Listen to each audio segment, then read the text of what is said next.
Ya, untuk kasus Nur Hayati yang dijadikan tersangka karena melaporkan kepala desanya yang katanya akan bertemu saya dan berkirim surat kepada saya, maka saya sarankan untuk tidak usah ketemu saya lagi karena pesannya sudah sampai dan saya sudah melakukan komunikasi dengan Polri maupun dengan Kejaksaan yang intinya itu sedang diusahakan untuk tidak dilanjutkan.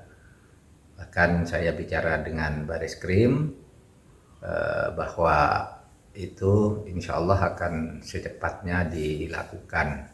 Tinggal soal teknis kan, apakah nanti mau pakai SP3 atau SKP 2 gitu. Kalau SP3 itu artinya Kejaksaan mengembalikan ke Polri bahwa status tersangka itu belum bisa karena misalnya belum lengkap atau kurang jelas, sehingga nanti jadi P19 lalu SP3. Tapi bisa juga Kejaksaan menyatakan tidak tidak tepat sehingga dikeluarkan SKP 2. Bagi kita tidak terlalu penting yang mana, yang penting sekarang semangat yang disampaikan oleh Presiden Jokowi agar orang berani melaporkan kalau ada korupsi, sehingga kita tidak mempersulit orang melaporkan menjadi takut karena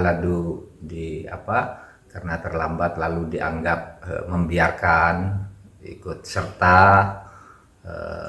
merugikan negara karena membiarkan, atau misalnya karena dia lapornya tidak ke polisi atau kejaksaan melainkan melaporkan kepada badan permusyawaratan desa sehingga dia lalu diperiksa sebagai saksi lalu ditetapkan sebagai tersangka karena membiarkan sampai 2 tahun misalnya. Mungkin formalitasnya itu tidak salah sih Polri maupun Kejaksaan Agung, formal prosedurnya, tetapi substansinya mungkin itu yang kemudian dilihat oleh Polri maupun Kejaksaan untuk berusaha dan kemungkinan akan menghentikan perkara ini, penetapan tersangka. Sedangkan kadesnya tetap tersangka karena dia dilaporkan dan sudah punya alat bukti yang cukup. Ya.